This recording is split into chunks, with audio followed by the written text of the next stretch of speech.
I'm Dawn, and this is where Shabby meets Bling. Tonight I'm going to be working on some dimensional farm signs. I'm going to be using frames that I've picked up over the years at resale shops. When I am out thrifting and I come across a beautiful frame, it doesn't matter if it's 100 years old or 20 or 30 years old. If it's quality, if it's wood, and it appeals to me, I pick it up. Fortunately for me, or unfortunately for me, I probably have about 50 frames in my garage. So tonight I'm going to make use of 2 of them. But before I get started, I would like to thank Annie from Crafting with Indie Annie Jones and Monica from Up All Night DIY for co-hosting Can't Sleep Creations Open Challenge with me. This is the very old frame I'm going to begin with. Someone put it together in a way that doesn't serve my purpose, so I need to disassemble it, and we're going to reconfigure it. Now I need to pull the whole thing apart, and boy, I'm telling you, they put this thing together to last. But with some muscle and a mini crowbar, I finally got it apart. I have cut the pieces into what is now a true frame, and I need to assemble. I'm using wood glue and my nail gun. Now I'm adding my panels back in, and I am adding them in with wood glue and my pin nailer. I'm switching back to my nail gun to add that final piece of the frame. Now it's time to start designing my farm sign, my dimensional farm sign. I'm going to add some lettering here and some fun stuff in other places. I'm going to start with some letters, and I really like these woodpile letters. I got them at Hobby Lobby, and of course I got them for half off. I decided to spell out the word fresh. Fresh eggs. How nice. Now I'm simply sketching out a little silhouette of a barn, a silo, and some fields. I'm creating perspective. I want my chicken to look like he's standing way out in front of this little farm. I'm using a French linen chalk paint to create my little silhouette. Now I'm adding some details, and I'm going to add the details in 3 of the 4 corners. I drew and cut out a little stencil in 2 parts. It's basically a fleur-de-lis.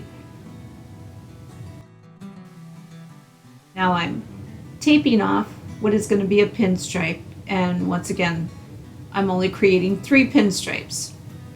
I like working in 3s. I measure carefully because if this is wrong, this looks funny. You don't want a pinstripe going sideways down your sign at an angle.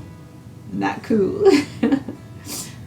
And now I am going to put my initial coat of paint in the bottom 2 fleur-de-lis. I'm just using an antique white. I'm also making that bottom pinstripe antique white and halfway up the side of the vertical pinstripe.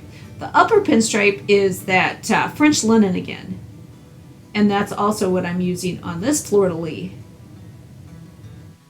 And I'm adding some of that French linen at the top of my vertical pinstripe, so it kind of has an ombre effect. Thanks, Blue. Did you see that? Did you see him throw my lid right off the table? Oh. Now it's time to pull the tape and see what we've got.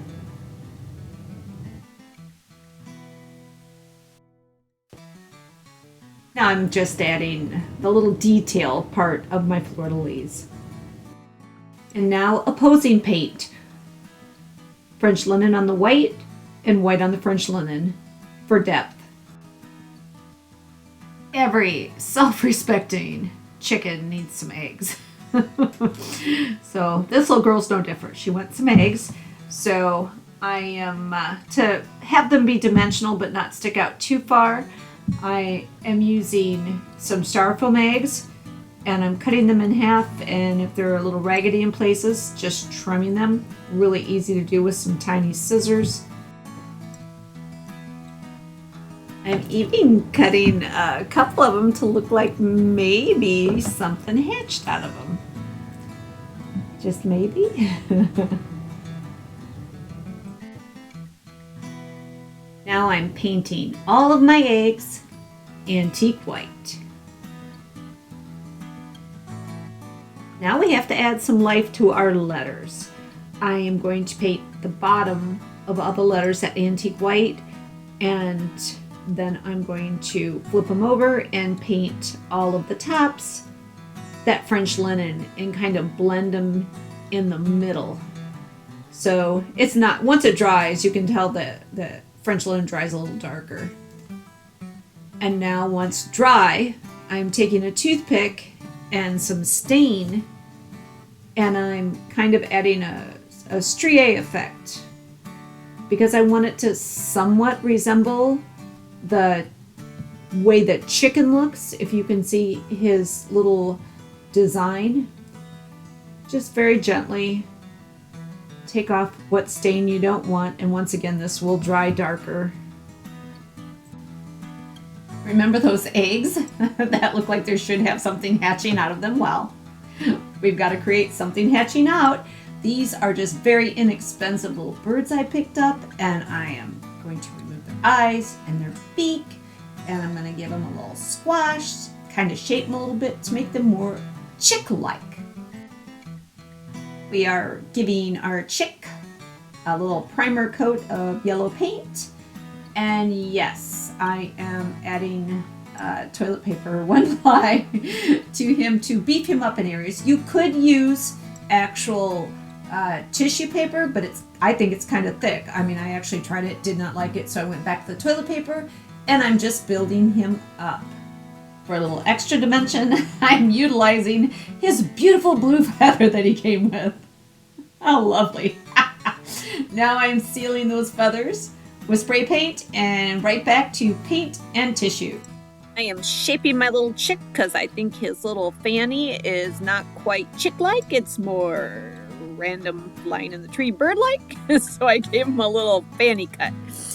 And just shaping him to look more like I think a chick should look.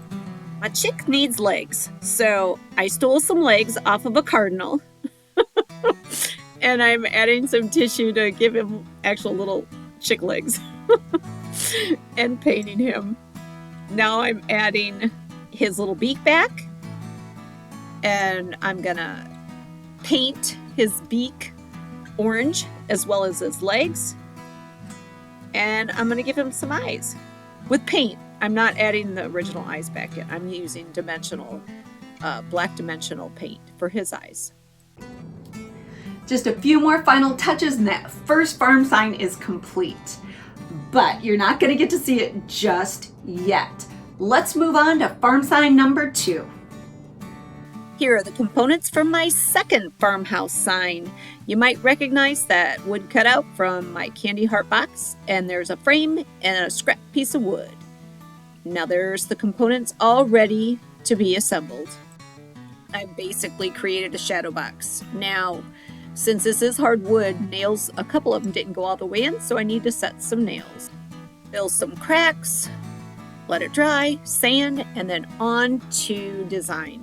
Now I'm using some scrap lath that I'm going to glue together and put in the bottom of my frame to look like a little picnic table.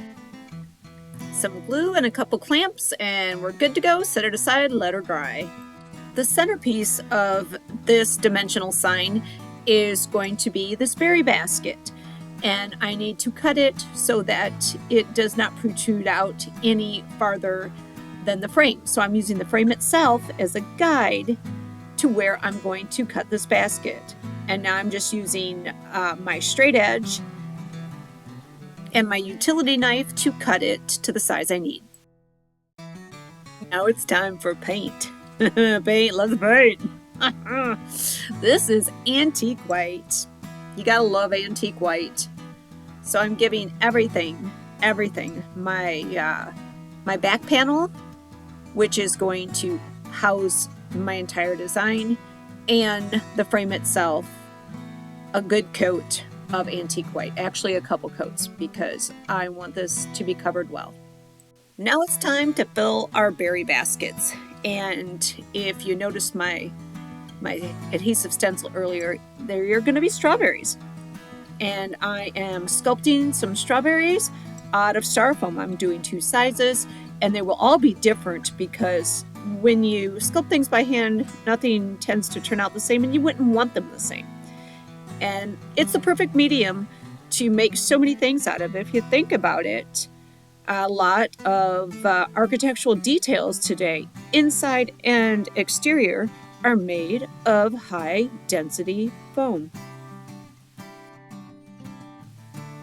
Now we need to paint our strawberries, and I am using a Waverly. It's a crimson paint, and it is a semi-gloss, a super premium. And a semi-gloss is appropriate because strawberries do have a natural sheen. Now I'm addressing my verbiage. I am using my little roller to burnish my adhesive sticky stencil letters onto my sign. And if you want to see how I made these letters, check out my video, DIY Custom Adhesive Stencils. I'll leave the link in the description box below. I'm sealing my stencils with a quick coat of that antique white. And now for the ground color of my sign. I am using what's called a muted robin's egg blue. And I will cover my whole sign and give it a couple coats. After letting my paint dry for a few hours, quite a few hours, I am coming back with my blow dryer and my tweezers to remove my sticky stencil letters. The blow dryer, I find with those tweezers, is the best way to make this happen. That adhesive just, once it heats up, it almost like crinkles off. A light sanding to take down any ridges that may have formed with my 2 coats of my blue paint, and then we're off to the next step.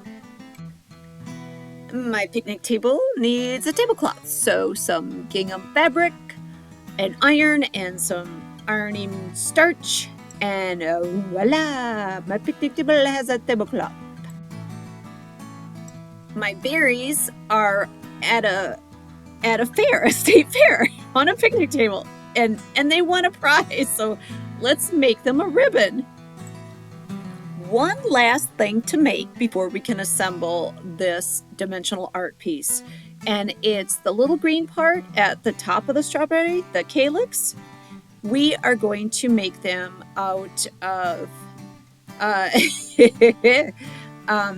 fabric. If this looks familiar to you, you probably encountered them when you're in your laundry room.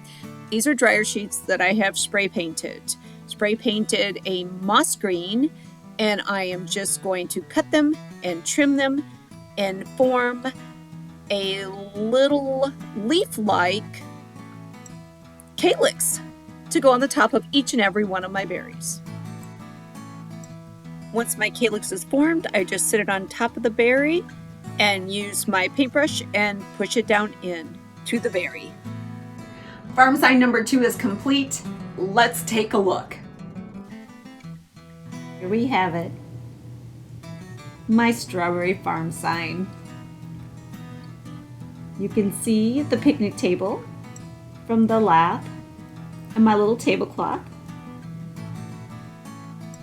And the little flowers I added that look like little strawberry flowers.